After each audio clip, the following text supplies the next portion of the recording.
Lo dijo en la primera hora. Muy bien, 8:33. Para los ecuatorianos hay un caso que probablemente no es que está recurrentemente en las portadas y en nuestra agenda mediática todo el tiempo, pero cada vez que tratamos y podemos lo mencionamos, que es la situación del compatriota Nelson Serrano, quien está sentenciado a muerte, acusado de un crimen que asegura no cometió, en el estado de la Florida, en los Estados Unidos. Hemos invitado para hablar sobre la evolución de este caso a un conocedor de esta materia, al escritor Oscar Vela, que visita justamente nuestra cabina. Fue autor del libro Los Crímenes de Barstow, que fue publicado el año anterior, que develaba justamente el caso de Nelson Serrano. Oscar, qué gusto, bienvenido. Muchas gracias, Fabricio. Muchísimas gracias por la invitación. Gracias por acompañarnos. Primero pongamos en perspectiva, porque estoy convencido que mucha gente no recuerda o no conoce los detalles de la situación de Nelson Serrano. ¿Qué fue lo que pasó? ¿Por qué Nelson Serrano fue detenido, enjuiciado y sentenciado a muerte en el estado de la Florida? Bueno, a ver, un resumen muy breve de un caso que es muy complejo, Fabricio. En 1997, en diciembre de 1997, se cometen 4 crímenes brutales en la ciudad de Bartow, en Florida, en el centro norte de Florida. Se acusa a Nelson Serrano directamente del cometimiento de estos crímenes porque era el socio de una de las personas que falleció allí y socio del otro socio que no estuvo en la escena del crimen, pero cuyos hijos fallecieron en la escena del crimen. Siendo 3 socios en la empresa y habiendo tenido una serie de disputas económicas de dinero, había desaparecido un dinero de la empresa unos meses antes y tenían una serie de disputas civiles respecto de este dinero, se le acusa directamente a Nelson Serrano, sin una sola prueba, sin haber tenido un solo indicio. Peor todavía, con la prueba fehaciente, con la evidencia clara de que Nelson Serrano no estaba en ese momento en Florida, estaba en Georgia, en Atlanta, a 500 millas de distancia aproximadamente, y eso lo podía probar, y lo probó de hecho dentro del juicio con unos videos de seguridad del hotel en el que se encontraba. Sin embargo, años después, 4 años después aproximadamente, tras una serie de investigaciones en donde no se encuentra una sola prueba, se fabrica, y esto te lo digo claramente, se fabrica una prueba en contra de Nelson Serrano en la que se implanta una huella digital de él, del dedo índice derecho, en un boleto de estacionamiento de Orlando, que es una ciudad que está aproximadamente a 80 millas de distancia, es decir, tampoco estaba en el lugar del crimen, tampoco pudieron situarlo en el lugar del crimen, y con ese boleto de estacionamiento se obtiene una orden de prisión. Nelson Serrano para ese momento ya vivía en el Ecuador, ya estaba jubilado. Él no tenía órdenes de prisión ni de arraigo en los Estados Unidos. Él podía salir y entrar libremente, como lo hizo en varias ocasiones.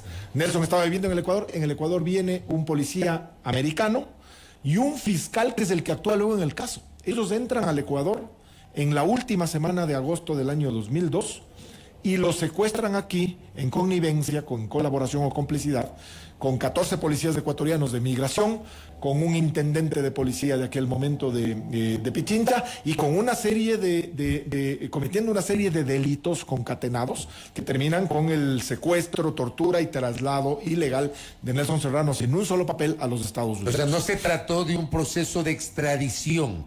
No es que la justicia estadounidense emitió algún tipo de alerta para reclamar la detención de Nelson Serrano. No, pues por el contrario, ellos intentaron hacer un proceso de extradición. Cuando inician el proceso de extradición, les previenen que Nelson Serrano tenía doble nacionalidad, era americano y ecuatoriano. Él había tenido pues la nacionalidad estadounidense de 37 años antes. Como era ecuatoriano, les advierten a este policía y a este fiscal cuando vienen al Ecuador, les advierten y les dicen: señores, ustedes no pueden seguir este proceso de extradición porque el señor es ecuatoriano. Ellos llegan al Ecuador y confirman esta noticia, este hecho, de que Nelson Serrano es ecuatoriano y de que no cabe la extradición, lo confirman con Corte Suprema, con jueces, se reúnen con una serie de autoridades en aquel momento y hay una bitácora del viaje de aquel entonces. Y entonces no les queda otra alternativa a ellos. Este policía, como de lugar, quería llevárselo a Nelson Serrano para enjuiciarlo, que secuestrarlo. Y lo secuestraron efectivamente, lo ocultaron una noche en una jaula para perros antinarcóticos del aeropuerto antiguo de Quito. Allí lo mantuvieron durante un sábado por la noche, ocultándole de su familia, que lo buscaba desesperadamente, y por la mañana lo sacaron y lo metieron en un avión de American Airlines, un avión comercial, sin un solo documento, porque Nelson no tenía papeles. En un vuelo comercial lo llevaron. Claro, en un vuelo comercial escoltado por un policía y por el fiscal que lo enjuicia luego. Es una cosa aberrante, es un hecho, la verdad, sin ningún precedente o con pocos precedentes en el mundo. Tal vez el de Eichmann es un precedente más o menos singular. ¿Te acuerdas tú el secuestro de Eichmann en el año 1961 en Argentina? Habiéndose confirmado su identidad como criminal de guerra, Eichmann se lo llevaron secuestrado en un avión, pues, israelí. Luego lo enjuician en Jerusalén y termina siendo ejecutado. Bueno, este es un hecho más o menos similar, evidentemente guardando las distancias.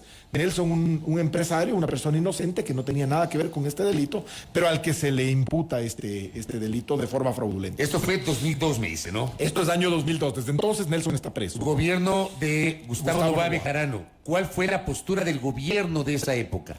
No tuvo postura, te cuento, fue muy extraño.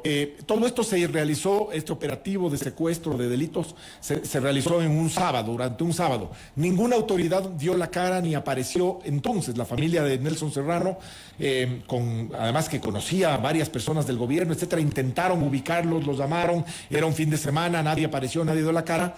El lunes, cuando se presentaron a los despachos de los funcionarios, ministros, etcétera, decirle, señor, no aparece mi hermano, mi padre, mi esposo, lo que haya sido, le dijeron, qué pena, no tenemos idea del señor. El señor ya estaba en Miami preso y se había cometido todo este delito. Ahí se comenzó a investigar, el gobierno no dijo nada nunca. ¿Cómo se enteró la familia que había sido llevado a Estados Unidos? Por una llamada que logra hacer él ya desde Estados Unidos. Cuando llega, le permitieron, por lo menos, le permitieron hacer una llamada y decir, me secuestraron, me llevaron en un avión, él comenta el tema, y entonces ya su hijo se enteró, su hijo estaba allá. ¿Y de ahí qué pasa? ¿Qué ocurre luego de que él ya llega a territorio? Él entra a prisión en el año 2002, Fabricio, y hasta el año 2006 no se celebra el juicio, porque no tenían las pruebas suficientes y no habían fabricado, digo yo, el caso en contra de Nelson Serrano. Tenían un boleto de estacionamiento con una huella digital, un boleto de estacionamiento que era bastante extraño, porque se había buscado en las oficinas de la empresa esta del aeropuerto de Orlando alguna huella digital de alguien que pudiera haber utilizado un vehículo alquilado por una persona cercana a Nelson Serrano. Durante muchos años se investigó esto y la empresa de estacionamientos les dijo que no tenía esos boletos porque los boletos se destruyen sistemáticamente cada 90 días.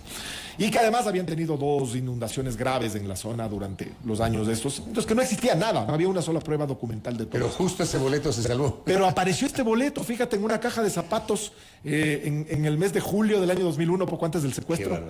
Este policía acucioso logró encontrar efectivamente este boleto, una cosa que es evidentemente fraguada. Pero ni para capítulo de CSI ya. Es que no funciona bajo ninguna circunstancia, porque además hay un ingrediente aquí que es interesantísimo. Este policía encuentra no un boleto, sino encuentra 2 boletos en esa caja de zapatos. Él dice que había varios boletos, pero encuentra 2 boletos. Uno que ha sido expedido 30 días antes por Nelson Serrano, digamos, a favor de Nelson Serrano, de su automóvil, el que estaba registrado a su nombre. En uno de sus viajes de trabajo, Nelson Serrano había utilizado el aeropuerto de Orlando, había dejado su automóvil y había expedido un boleto.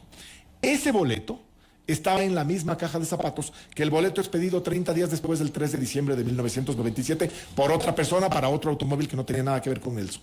La huella digital implantada en los 2 boletos es la misma, es decir, está implantada la mitad de la huella digital en uno, expedido 30 días antes, y el otro en el boleto de 3 de diciembre de 1997. Ni siquiera con física cuántica es posible explicar esto. Nadie puede implantar una huella digital en 2 documentos que son expedidos evidentemente con 30 días de diferencia. No había ninguna posibilidad de que eso existiera. Te puedes sacar la lotería de la Florida 10 veces seguida y no lograrías efectivamente esta coincidencia. Claro, es claro que la huella fue implantada, fraudulentamente implantada. ¿Esta fue la prueba madre? La única prueba con la que ellos contaron. O sea, ni siquiera la prueba madre, la única prueba. Ni madre, la única prueba con la que ellos contaron para situarlo a 80 millas del delito. Ojo, a 80 millas del lugar de los crímenes. Es como si a ti o a mí me acusan hoy día de un crimen que se está cometiendo en este momento en La Tacunga. Y nos acusan porque estamos sentados aquí en las oficinas de Sonorama. Exactamente igual. Y tú dices, bueno, ¿y qué tengo que ver yo con La Tacunga? No, señor, usted estaba cerca.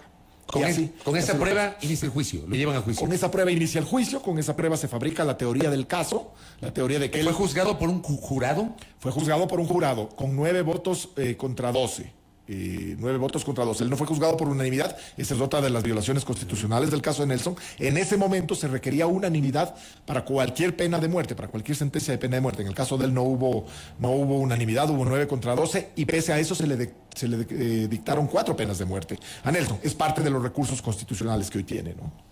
¿Esto en qué año fue la sentencia? La sentencia en el año 2009. 2009. ¿Y desde allí? Desde allí él está en el corredor de la muerte, en la prisión de Rayford en Florida. Estamos hablando de 14 años en el corredor de la muerte. En el corredor de la muerte y 20 años en total en prisión, ¿no? Va para 21 ahora. Y desde ahí él ha intentado, a través de los recursos que le corresponden, de los recursos legales, hoy día todavía con 2 recursos pendientes, él ha intentado evidentemente lograr justicia.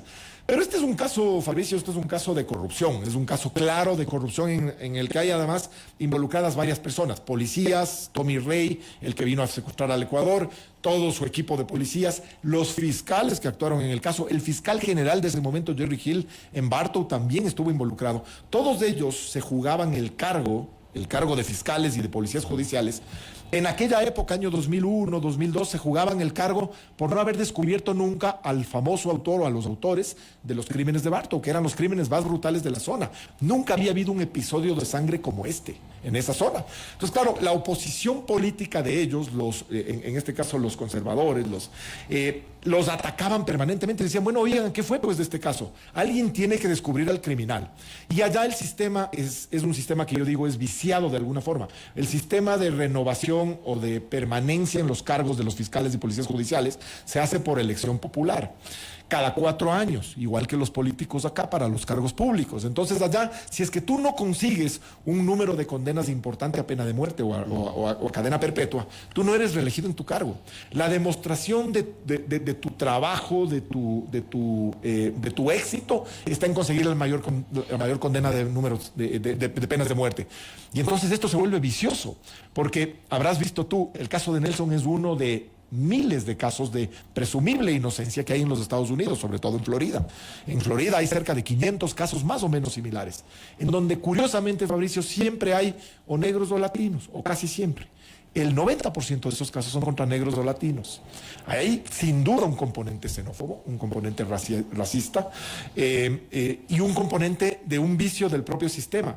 Si yo te acuso a ti y eres negro o latino, tengo más probabilidades de ganarte ese caso y tú más probabilidades de perder ese caso. Y siendo un estado donde hay mucho componente latino, ¿no? Sin duda, pero en el centro norte de Florida hay mucho menos componente latino, muchísimo menos, y más bien un racismo enorme. De allí que en este caso, Fabricio, a Nelson se lo haya tachado desde el día 1, cuando se lo señalaron como el principal sospechoso, porque era uno de los socios que quedaba vivo, digamos, uno de los 2 socios que quedaba vivo, se lo tachó como el mexicano. A él siempre se lo mencionó en la prensa como el mexicano. Vamos a juzgar al mexicano, hay que investigar al mexicano. Y es que el mexicano en la zona es el estrato más bajo de todos. No importa que tú seas ecuatoriano, peruano, chileno, colombiano, no importa. Eres el mexicano porque ellos no saben si el Ecuador está en Sudamérica, en África o en Rusia. No tienen idea del asunto, es gente bastante ignorante. Entonces, para ellos, todos los latinos, que además para ellos son ladrones, tramposos, los que cometen los delitos, en el que no hay que confiar, todos los latinos son mexicanos. Y así se lo trató a él, y esto fue un componente importante durante el juicio, Fabricio. Ahora, en estos 14 años que Nelson Serrano ha permanecido en el corredor de la muerte, ¿qué acciones se han desplegado? ¿Y por qué no se ejecuta la sentencia? No se ejecuta la sentencia en primer lugar porque Nelson Serrano tiene en la Comisión Interamericana de Derechos Humanos unas medidas cautelares por 2 procesos que inició cuando se le secuestró en el Ecuador. El primero en contra del Ecuador, del Estado ecuatoriano, proceso que terminó con una aceptación del gobierno ecuatoriano año 2009, año 2008 en realidad, pero el informe de fondo sale 2009, con la aceptación del gobierno ecuatoriano de que todo había sido fraudulento, delictivo, que se había cometido una serie. El Estado reconoce su responsabilidad. Reconoció su responsabilidad y se hizo cargo de toda la defensa de Nelson Serrano desde entonces para acá, por un informe de fondo, que es una suerte de sentencia en materia de derechos humanos de la Comisión Interamericana de Derechos Humanos. Esa comisión también dictó medidas cautelares y les dijo, señores, no pueden ejecutarle a este señor porque hay evidentemente vicios de violación de sus derechos en el Ecuador, se cometieron una serie de delitos. Pero además... Perdón, Estados Unidos respetó esa decisión de la CIDH, aunque no es signatario del Pacto de San José. No, pues, es que a Estados Unidos también se le condena en el mismo sentido en el año 2020, recién hace poco. ¿Ya? Estados Unidos es condenado exactamente que el Ecuador por las mismas violaciones. Traslado ilegal, secuestro, tortura, implicación de funcionarios públicos de Estados Unidos en el caso de Nelson Serrano, violaciones a los derechos humanos en los Estados Unidos, y se le combina, entre otras cosas, a liberarlo, a trasladarlo al Ecuador, a repararles integralmente sus derechos, etcétera, etcétera. Es decir, el mismo informe de fondo para el Ecuador y para los Estados Unidos tiene Nelson Serrano en su favor. Estados Unidos, evidentemente, no lo respeta porque nunca respeta este tipo de Claro, cosas. por eso era mi pregunta, ¿no? Porque una decisión de la CIDH o de la Corte Interamericana, no, me imagino que no tiene que ser respetada obligatoriamente por Estados Unidos porque Y es no, signatario. exacto, no es signatario y no lo respeta. Y no lo hace. Efectivamente. Entonces, en este caso, ¿ha respetado o no?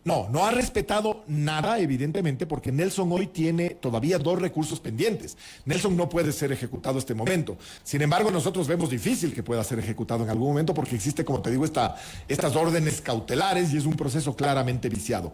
Lo que ellos están esperando, Fabricio, ya, ellos no respetan esto, pero lo que ellos están esperando es que Nelson muera, de muerte natural en prisión y tratar así de desvanecer un poco el caso. Un caso en donde está confundida e involucrada una serie de personajes de la función pública, de la función judicial, de policías, evidentemente, con ocultamiento de pruebas, sobre todo. ¿Usted lo ha visto? ¿Lo ha visitado? ¿Ha podido verlo? Lo he visto un par de ocasiones, acabo de visitarlo la semana anterior, justamente. Pero estuve allá en la Florida. Estuve en la Florida la semana anterior y lo visité por segunda ocasión, pude compartir con él unas horas. ¿Pero él tiene acceso a visitas o no? Solamente a visitas de familiares o amigos, evidentemente alguien que quiera visitar. Ahora está muy restringido, por ejemplo, el acceso a la prensa. Se ha intentado que varias cadenas internacionales lo visiten y le han negado la posibilidad de visitas, sin ninguna explicación.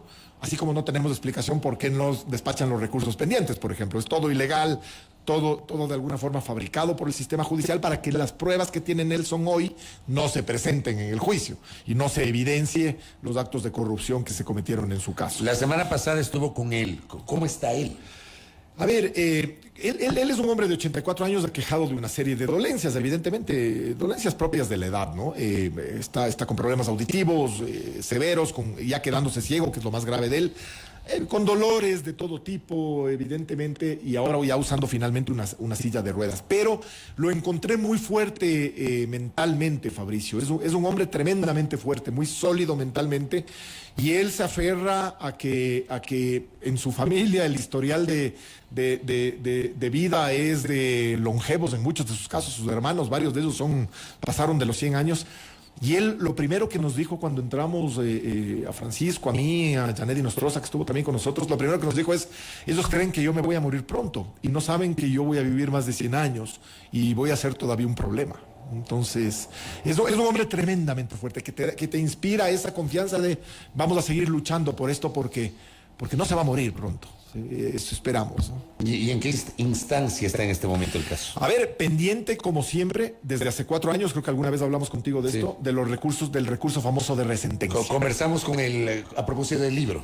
Exactamente, cuando salió el libro. Yo te contaba que quedaba pendiente el recurso de resentencia, que ya íbamos en aquel momento como 3 años atrasado. Estamos en el 4º para entrar al 5º año y hasta ahora no se despacha el recurso de resentencia, que es absolutamente ilegal. Y no hay poder humano que logre que se despache ese recurso. Y es evidente que lo que está sucediendo es que tienen temor. Y el temor es que todas las pruebas con las que hoy cuenta Nelson, que son pruebas que nunca se descubrieron en el juicio, que la policía ocultó o los fiscales de hecho deliberadamente ocultaron en su momento en favor de Nelson, y además pruebas que revelan quiénes son los autores de los crímenes y quién cometió materialmente los crímenes e intelectualmente los crímenes. Esas pruebas destaparían evidentemente un entramado más de corrupción, de podredumbre de la justicia en Florida, algo que es hecho de todos los días, noticia de todos los días. Todos los días hay gente inocente que sale o que entra en la prisión acusada con pruebas fraudulentas. Y no se puede acudir, perdón mi ignorancia, ¿no? Pero no se puede acudir, por ejemplo, a la Corte Suprema de Estados Unidos o alguna instancia superior que le advierta, que le obligue a la Corte de la Florida en despachar esto. Se ha acudido en las instancias que corresponden, digamos, una suerte de apelaciones y de juicios rápidos, de speedy trial que se llaman, y se ha acudido para que los conminen. Pero de alguna forma la independencia estatal de las cortes les permite a ellos seguir dilatando este proceso. Porque la Corte Suprema Suprema es una instancia ya federal, ¿no? Exacto, federal. Y allá deberíamos llegar en algún momento, o deberíamos llegar en una suerte de apelación de cualquiera de los A la recursos Corte Suprema. a una de las cortes supremas aledañas, digamos, por ejemplo la de Georgia, en donde se han resuelto buena parte de los casos. Si tú te quedas en Florida, Fabricio, y este es el mensaje, si tú te quedas en Florida luchando con los jueces de primera instancia o de segunda instancia, e inclusive hasta con la Corte Suprema del Estado de Florida, tú probablemente vas a perder el caso, porque ahí hay una suerte de complicidad entre todos ellos. El sistema funciona así y hay involucradas muchas personas cercanas. Acaba de pasarle, no sé si sigues el caso de Pablo Ibar, del Español, que es muy similar al de Nelson Serrano.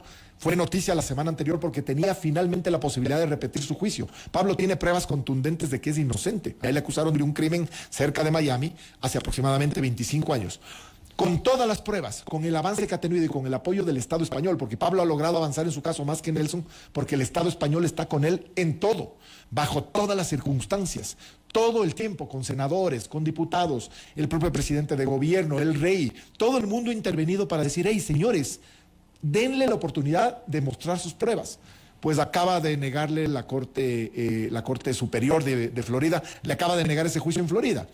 Y la única posibilidad que les queda a ellos es entonces ir a la Corte Suprema, y en la Corte Suprema probablemente revocar esta sentencia. Es de alguna forma, estos son los tropiezos que tiene el sistema penal criminal en los Estados Unidos, que, como te digo, está viciado, ¿no? Y algunos piensan que la justicia en otras latitudes, ya que hablamos de nuestra justicia que tiene tantos problemas, Así es. uno pensaría que la justicia en otras latitudes sí es justa, y este es un ejemplo de que no lo es. Y no lo es claramente, yo siempre digo, porque se pone como ejemplo el paradigma a lo que deberíamos llegar es la justicia. Y probablemente, yo te digo, a nivel civil, a nivel comercial, probablemente en los Estados Unidos tienes un nivel de justicia efectivamente alto, elevado, con justicia real. A nivel criminal, por lo menos de lo que yo conozco en el estado de Florida, es evidentemente, es el peor de todos, dicen, ¿no? Junto con el de Nueva York. Entonces, es evidentemente claro que allí no hay hay justicia, hay mucha corrupción, y hay sobre todo paradigmas como por ejemplo la xenofobia, el racismo, que claramente funcionan todavía. En otros estados no tanto, funciona bastante mejor.